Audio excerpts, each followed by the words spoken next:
Assalamualaikum warahmatullahi wabarakatuh. Kami dari kelompok 2 akan menjelaskan pengembangan pisang sebagai ketahanan pangan di perumahan Kafling Darmis, Serpong Asri, yang beranggotakan Andriani Putri Rusmana, Cheryl Nazwa Al-Aufa dengan saya sendiri, Fajar Sidik, dan Firman Budiman. Untuk ketahanan pangan adalah ketersediaan pangan dan kemampuan seseorang untuk mengaksesnya. Sebuah rumah tangga dikatakan memiliki ketahanan pangan jika penghuninya tidak berada dalam kondisi kelaparan atau dihantui ancaman kelaparan. Nah, untuk pisang sendiri adalah buah yang dikenal luas di Indonesia. Buah pisang juga bisa dinikmati berbagai cara, dimakan langsung, digoreng, dikukus, atau diolah bersama dengan bahan lainnya. Dan pisang juga merupakan tanaman yang relatif dapat diadaptasi luas dan dalam kondisi lahan dan musim kering. Pengembangan pisang khususnya di daerah rawan pangan dan gizi diharapkan dapat meningkatkan ketahanan pangan daerah tersebut.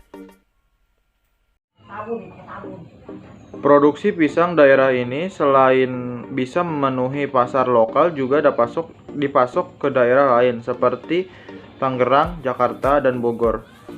Mereka para petani membawa pisang keluar daerah setiap hari menggunakan truk diesel atau cold pick up. Saat ini harga pisang di tingkat penampung berkisar 70-250 ribu per tandan. Kami mendorong petani agar meningkatkan kualitas pertanian pisang juga perluasan sehingga menjadikan andalan setiap pendapatan petani, katanya.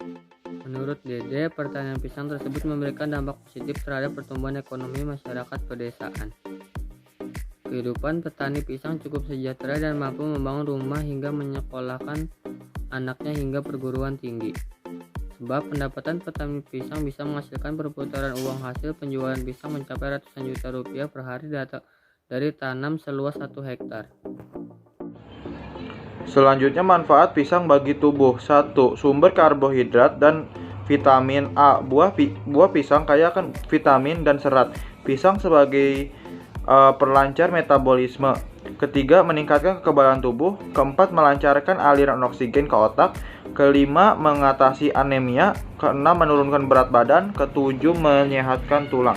Selanjutnya, memanfaatkan pisang sebagai peluang ekonomi. Buah pisang ini dimanfaatkan di daerah kami untuk dijadikan kolak pisang, di mana kolak pisang ini menjadi peluang ekonomi untuk masyarakat sekitar, apalagi saat bulan puasa. Olahan makanan ini banyak diminati dan dicari oleh banyak orang. Bahan pembuatan kolak pisang. Yang pertama, bahan-bahan pembuatan kolak pisang adalah pisang kepok matang yang dipotong serong. Yang kedua adalah santan 800 ml, yang ketiga adalah gula aren atau gula merah sebanyak 150 gram, yang keempat gula pasir sebanyak 65 gram, yang kelima daun pandan buat simpul 2 lembar, yang keenam garam 1 sendok teh, yang ketujuh air 200 ml, yang kedelapan jahe 50 gram. Cara pembuatan kolak pisang. Yang pertama, rebus gula aren dengan 200 ml air hingga larut. Matikan api, kemudian langsung saring tuang ke panci. Yang kedua, tambahkan daun pandan, garam, hidupkan api sedang, masak hingga mendidih. Yang ketiga, masukkan pisang, aduk rata hingga pisang berwarna kecoklatan, sekitar 2 menit saja. Aduk pelan agar pisang tidak hancur. Yang keempat, tuang santan, gula pasir, aduk-aduk hingga mendidih. Santan jangan sampai pecah. Masak hingga pisang matang. Lalu cobai rasanya. Yang kelima, matikan api dan siap untuk disajikan. Dan ini ada gambar untuk kolak pisangnya. Harga jual di daerah kami itu sekitar seharga 5.000 per porsi. Untuk keuntungan setiap bulannya bisa mencapai kurang lebih 400.000. Dan saat Ramadan maka keuntungan meningkat menjadi 600.000 per bulan. Dari pendapatan tersebut, kolak pisang menjadi ketahanan pangan di daerah Kafling Darmis, Serpong Asri. Sekian dari kelompok kami, mohon maaf jika ada kesalahan. Wassalamualaikum warahmatullahi wabarakatuh.